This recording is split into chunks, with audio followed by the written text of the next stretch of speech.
2 chiffres heurtés dans l'aube suffisent soudain à bousculer l'équation sahélienne que l'on croyait figée. En quelques heures, un écart longtemps dissimulé entre discours officiels et réalité opérationnelle se dévoile, forçant chancellerie et état-major à réécrire leurs certitudes les plus confortables. Pour le lecteur, que signifie réellement ce glissement silencieux? Surtout depuis qu'Ibrahim Traoré apparaît dans les briefings comme le nom d'un point d'inflexion inattendu, un basculement bref, tranchant, désormais impossible à ignorer, qui redéfinit la façon même d'interpréter ce moment critique pour le Burkina Faso, mais aussi pour l'ensemble du Sahel. Ce récit avance une promesse nette: comprendre, sans simplification, comment un choix militaire, en apparence technique, peut remodeler les équilibres d'un Sahel longtemps paralysé par l'inertie. Le bénéfice clé tient en 12 mots. Identifier comment une décision souveraine redéfinit les marges d'action réelles. Le cœur de l'enjeu apparaît dès que l'on observe l'écart massif entre 20 années de programmes internationaux restés sans effet tangible et l'impact immédiat provoqué par l'arrivée du nouveau matériel. Cette différence, presque dérangeante, pose le premier risque, celui de lire trop tard une dynamique déjà en mouvement, alors même que les calendriers diplomatiques continuent d'opérer au ralenti. Un second risque se superpose: interpréter la transformation burkinabé comme un simple ajustement logistique, alors qu'elle déplace en profondeur les leviers de décision, les chaînes de confiance et la manière dont les États du Sahel structurent leur sécurité collective. On peut alors se demander, presque comme un murmure analytique, si une seule variation technique peut vraiment dépasser 20 ans d'efforts, et ce qu'elle révèle sur l'ordre ancien. La première révélation surgit d'un simple décalage numérique. Alors que des milliards avaient été investis sans résultat mesurable, l'arrivée d'un convoi blindé a produit en quelques heures un effet plus psychologique et politique plus profond que 2 décennies d'efforts internationaux. La seconde s'impose par un contraste immédiat. Ce mouvement bref montre qu'un seuil invisible vient d'être franchi, révélant une rupture que peu d'analystes avaient anticipée. Ce double constat éclaire tout le contexte burkinabé. Pendant des années, la sécurité du Burkina Faso reposait sur un assemblage de programmes fragmentés, de matériel vieillissant et de formations dispersées, incapables de réduire l'écart croissant entre discours institutionnels et réalité des villages. Les couloirs commerciaux se vidaient, les communautés rurales perdaient confiance, et les conférences internationales accumulaient les déclarations sans effet tangible. Plus le temps passait, plus l'écart entre intention et impact se creusait. C'est dans cette lassitude structurelle qu'intervient la rupture silencieuse. Pas de communiqué spectaculaire, seulement des véhicules modernes franchissant les portes du ministère de la Défense.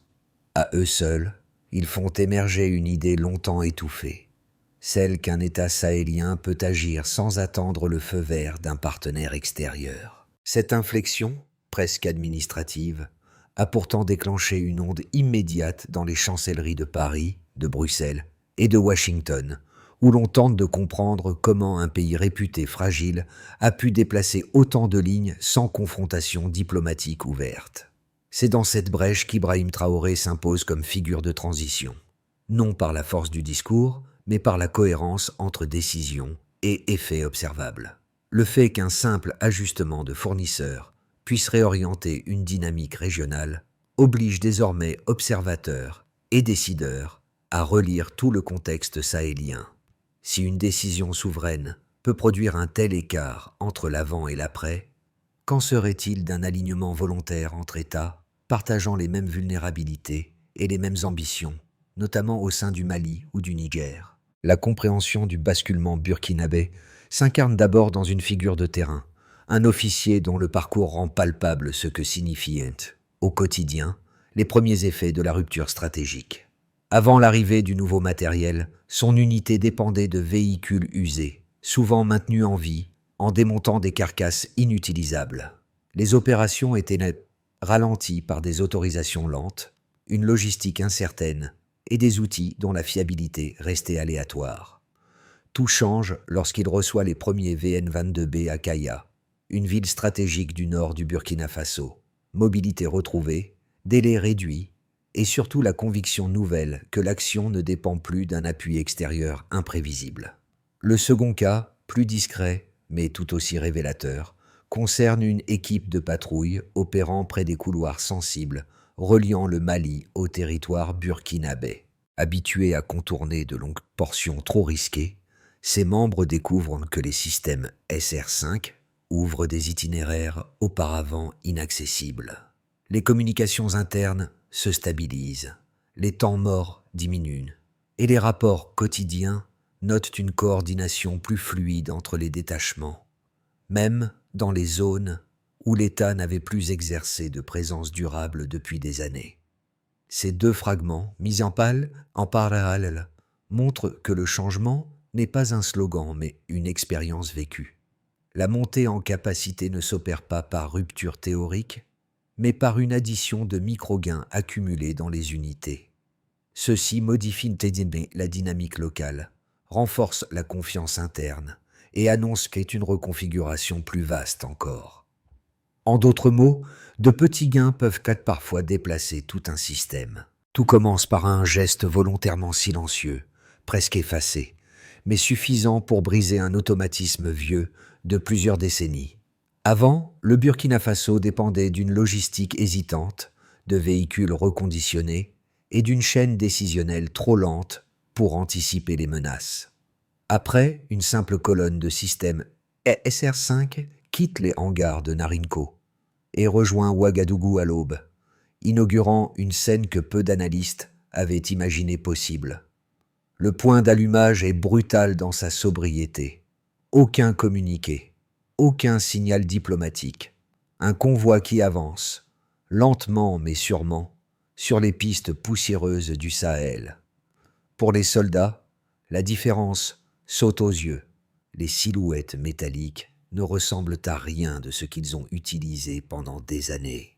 Pour les états-majors, le simple fait que ces véhicules arrivent sans validation extérieure remet déjà en cause toute une architecture d'habitude. Dans les bureaux feutrés, on note une déviation du Burkina Faso hors de l'axe perçu comme immobile. La montée commence en quelques heures seulement. Les VN-22B testés autour de Kaya révèlent une mobilité que les unités locales n'avaient plus connue depuis longtemps. Les pilotes apprennent vite. Les suspensions sont calibrées. Les capteurs répondent. Les manœuvres autrefois impossibles deviennent exécutables. Les rapports internes s'empilent. Délai réduit, coordination accélérée, échanges plus nets. Ce ne sont pas encore des victoires, mais ce sont des preuves. Et dans cette région, les preuves valent souvent autant que les résultats. Le climax survient lors d'un exercice improvisé à Kaya. Un test simple pensé pour mesurer la réactivité devient un moment charnière.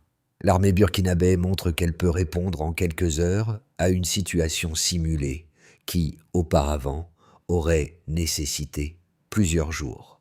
Une onde circule immédiatement. Les partenaires extérieurs demandent des explications. À Bruxelles et à Washington, les notes internes évoquent une accélération inattendue. Dans un mémo européen, un officier résume d'une phrase « Nous avons sous-estimé la profondeur symbolique d'un simple convoi ». C'est ici qu'Ibrahim Traoré apparaît de plus en plus fréquemment dans les briefings.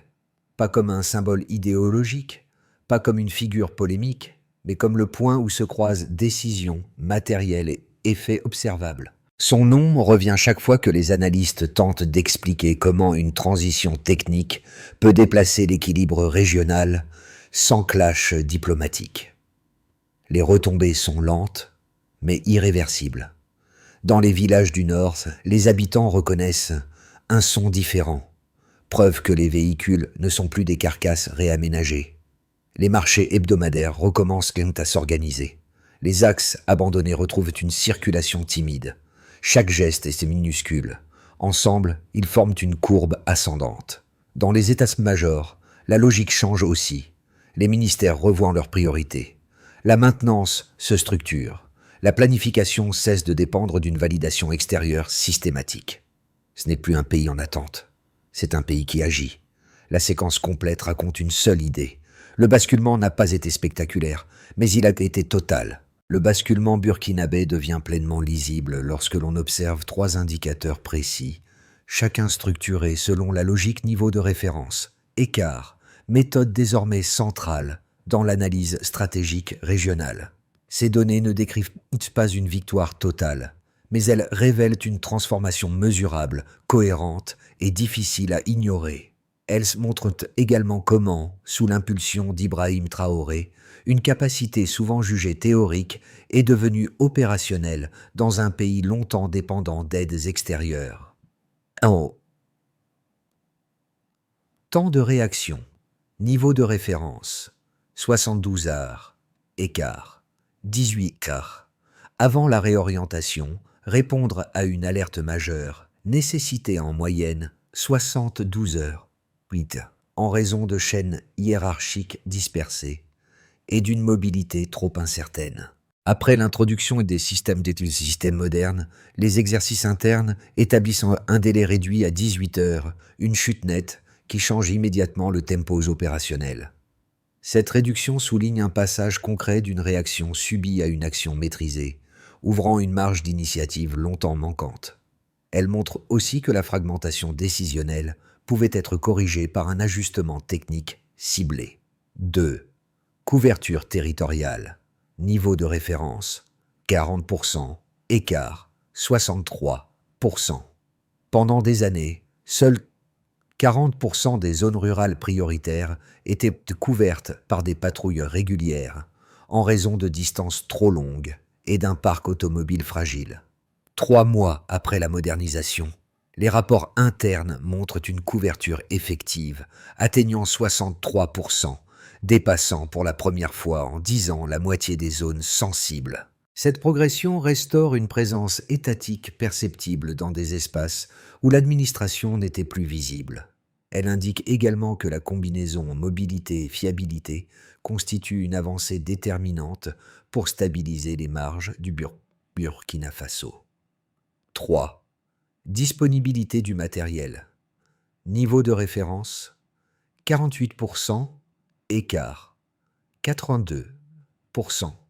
Historiquement, seuls 48% des véhicules de défense étaient opérationnels à tout moment, les pannes immobilisant une large partie du parc. Avec les livraisons issues de Narinco et une maintenance simplifiée, la disponibilité monte à 82%, une hausse qui sécurise l'ensemble du cycle logistique.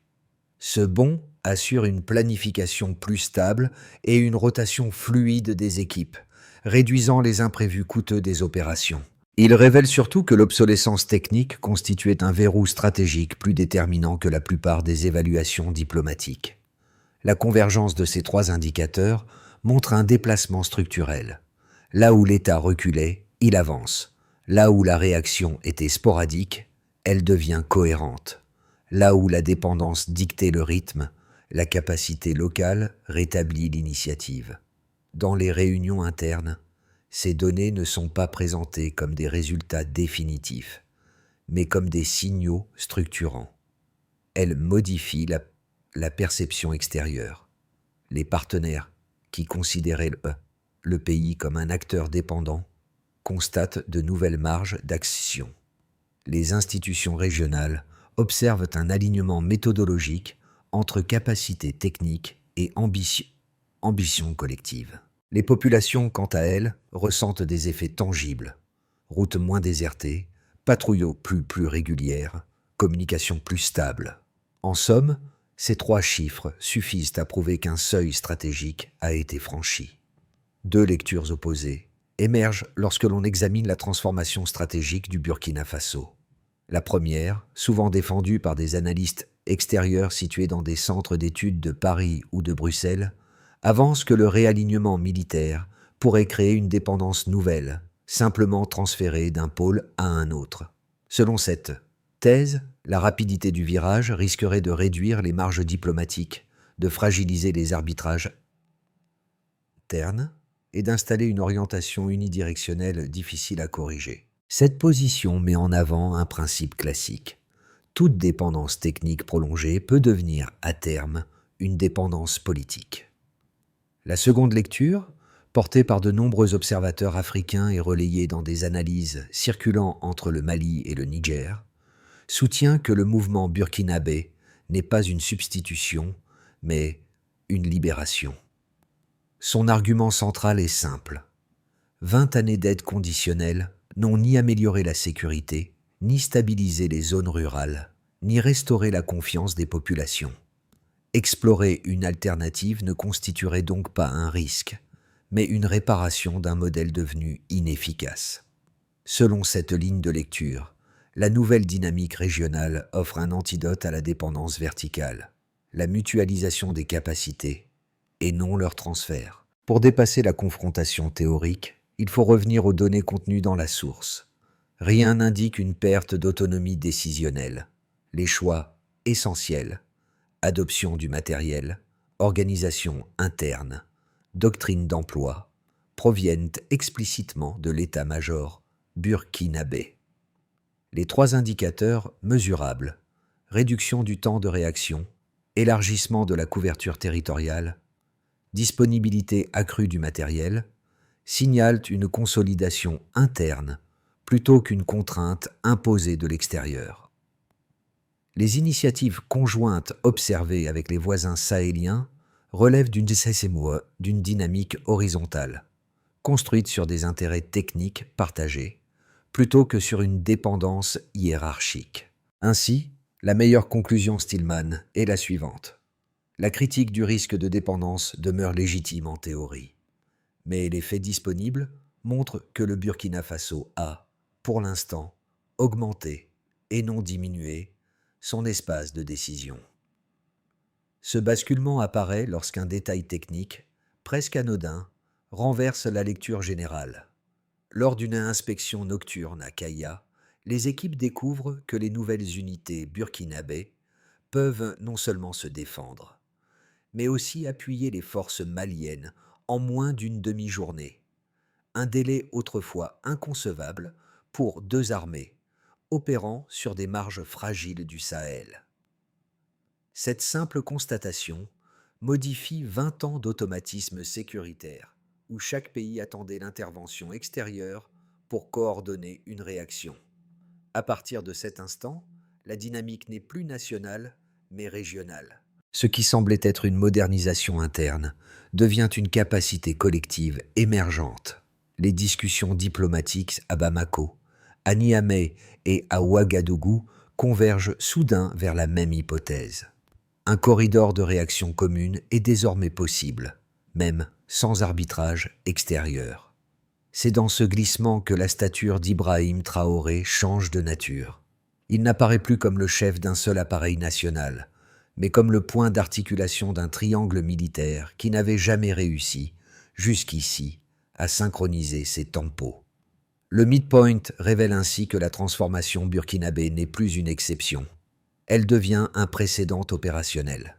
Les effets du basculement burkinabé ne se mesurent pas uniquement dans les arsenaux ou les rapports diplomatiques. Ils se déploient dans 4 couches distinctes. Population rurale, acteurs économiques locaux, institutions nationales et partenaires régionaux. Chacune révélant ce que signifie concrètement une montée en capacité enclenchée sous l'impulsion d'Ibrahim Traoré. Population rurale. Dans les zones frontalières du nord et de l'est, les habitants observent la réapparition d'une présence étatique qui n'était plus ressentie depuis des années. Les patrouilles dotées de matériel fiable reviennent sur des axes où l'État n'avait plus tenu de position durable. Les marchés hebdomadaires, presque éteints, recommencent ensuite à fonctionner, avec un flux encore fragile mais perceptible. Cette respiration psychologique, née de la régularité et non du discours, marque le premier niveau tangible de la transformation. Acteurs économiques locaux. Pour les transporteurs, les petites entreprises et les coopératives agricoles, la stabilisation partielle des axes modifie immédiatement les conditions de travail. Les détours coûteux se réduisent, les jours de fermeture forcée diminuent, et certains trajets abandonnés redeviennent praticables.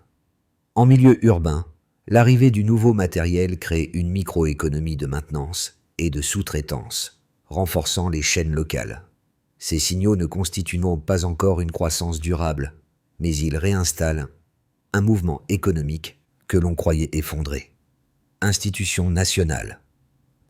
Dans l'appareil d'État, les effets sont structurels. La réduction du temps de réaction, passé de 72 à 18 heures, modifie la planification ministérielle et introduit une cohérence logistique longtemps recherchée. Les cadres administratifs, autrefois limités au relais d'information, participent désormais à la conception opérationnelle. Cette montée en capacité institutionnelle augmente la crédibilité interne du Burkina Faso et renforce la place d'Ibrahim Traoré comme garant de l'alignement entre ambition militaire, doctrine nationale et coordination régionale. Partenaires régionaux. Au Mali comme au Niger, l'évolution burkinabé est interprétée comme une preuve ethnique. Une défense autonome est possible.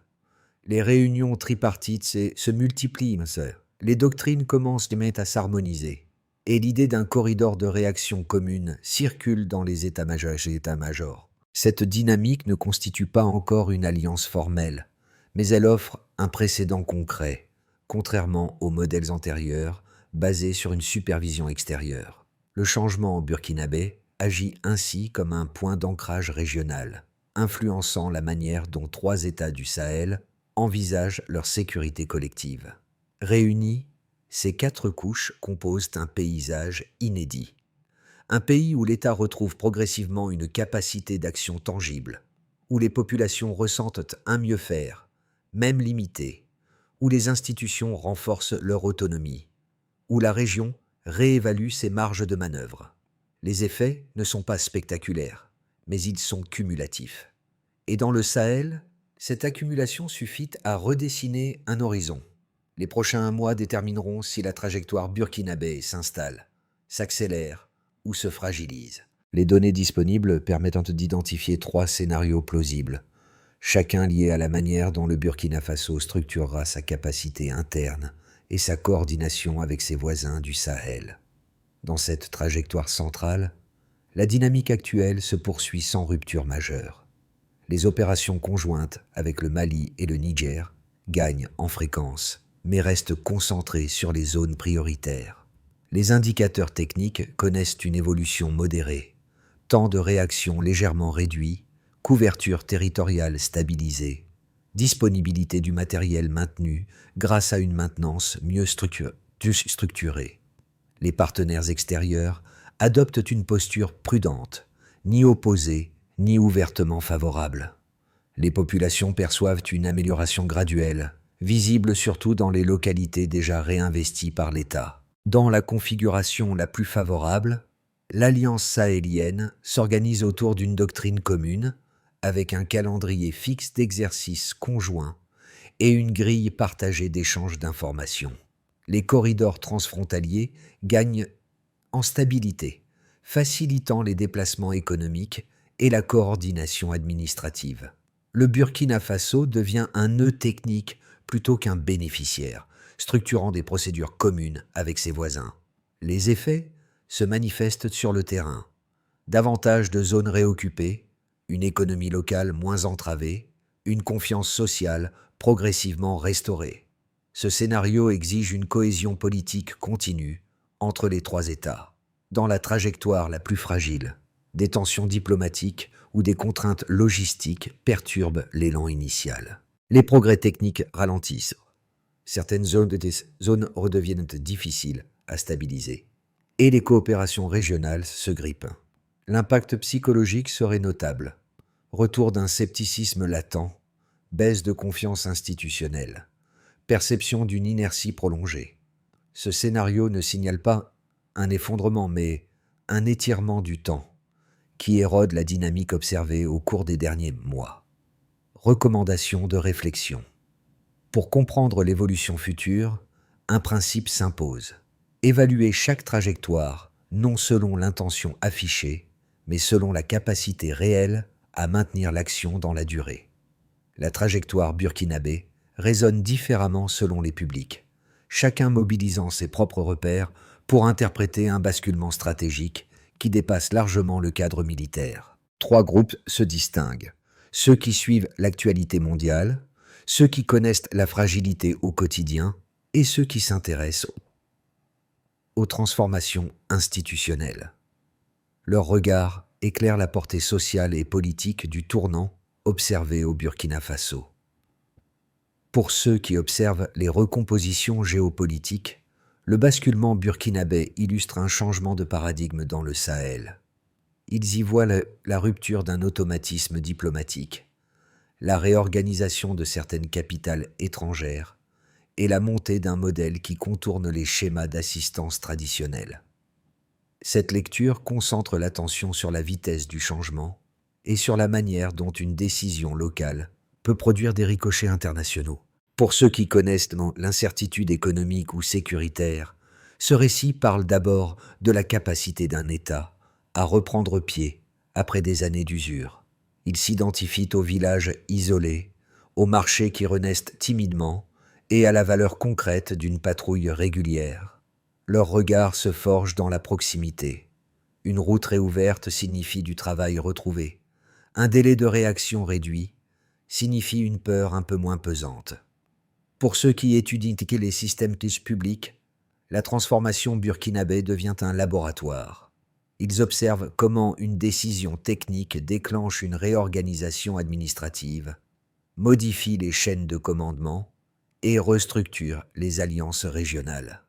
Leur attention se porte sur la cohérence interne, la consolidation logistique et l'émergence d'une autonomie décisionnelle crédible. Malgré des attentes différentes, ces trois regards se convergent vers une même interrogation. Comment un pays se change-t-il réellement de trajectoire lorsqu'il décide d'agir plutôt que d'attendre? La trajectoire burkinabé offre un cadre de réflexion pour une réorganisation progressive et mesurable des capacités locales. Afin de renforcer cette dynamique et de la rendre pérenne, voici 5 étapes à suivre, chacune liée à un acteur spécifique, une action ciblée et un indicateur mesurable. Cette feuille de route vise à solidifier l'autonomie stratégique, tout en consolidant les acquis observés au niveau régional. Qui? Les équipes logistiques nationales. Quoi?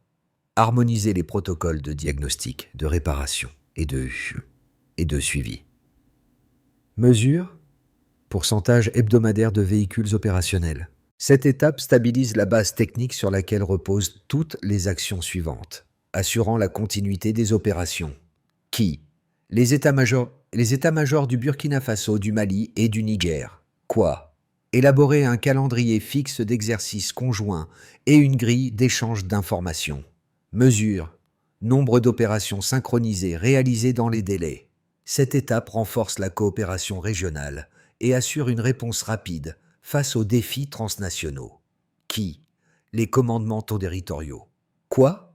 Sécuriser 3 axes stratégiques pour le retour progressif des infrastructures civiles. Mesure, fréquence des patrouilles et réouverture des marchés hebdomadaires. Cet objectif permet de rendre visibles les effets tangibles de la transformation sur la vie quotidienne des populations. Qui? Les ministères sectoriels. Quoi? Développer des cellules d'analyse interne autonomes, capables de concevoir des plans opérationnels locaux. Mesure, nombre de plans opérationnels conçus localement. Cette étape réduit la dépendance méthodologique extérieure et renforce la prise de décision interne. Qui? Les administrations communautaires. Quoi? Construire une relation régulière et transparente avec les populations. Mesure, taux de participation aux réunions locales. Cette étape est essentielle pour maintenir la confiance populaire, clé de la pérennité du changement. La transformation burkinabé résonne particulièrement dans la scène de Kaya, où des soldats, d'abord incrédules, prennent possession des nouveaux véhicules SR5. Ce moment suspendu, où l'effort collectif devient palpable, incarne bien plus qu'un progrès matériel. Il est la manifestation concrète de l'espoir retrouvé. L'image de ces hommes, dans l'obscurité du matin, n'est pas celle de soldats en attente, mais de forces désormais prêtes à agir sans dépendre d'un soutien extérieur. Ce retour à la réalité, pourtant modeste dans son apparence, marque un tournant fondamental. La souveraineté ne réside plus dans l'acier, mais dans la capacité d'utiliser l'acier avec autonomie, efficacité et détermination. La souveraineté s'exerce, non par des gestes spectaculaires, mais dans le quotidien. Dans les bases du Nord, des soldats à peine plus âgés que ceux de Kaya se retrouvent face à des cartes qui ne sont plus des objets de planification, mais des instruments d'action. Un simple ajustement, presque administratif, modifie en profondeur la manière de concevoir la défense nationale et régionale. Ce qui se joue aujourd'hui au Burkina Faso n'est pas seulement une question de sécurité ou de matériel, mais de choix souverains, profondément humains. Chaque décision prise sous l'impulsion de la dynamique actuelle transforme la manière dont cet État s'affirme sur la scène internationale. C'est cette capacité à agir qui définit l'avenir, non seulement pour le pays, mais pour toute une région qui réécrit lentement les règles de la coopération et de la résilience. À mesure que cette trajectoire prend forme, il est impératif de réfléchir à ce que cela signifie pour vous, pour nous tous. Comment cette vision de la souveraineté peut-elle être appliquée à d'autres contextes fragiles? Quelles leçons pouvons-nous tirer de ce changement de cap, non comme une exception, mais comme un modèle viable pour d'autres nations? Pour soutenir une telle transformation, il est crucial de participer à la conversation, de manière active, ouverte, et avec l'engagement nécessaire à faire évoluer les systèmes en place. Rejoignez cette réflexion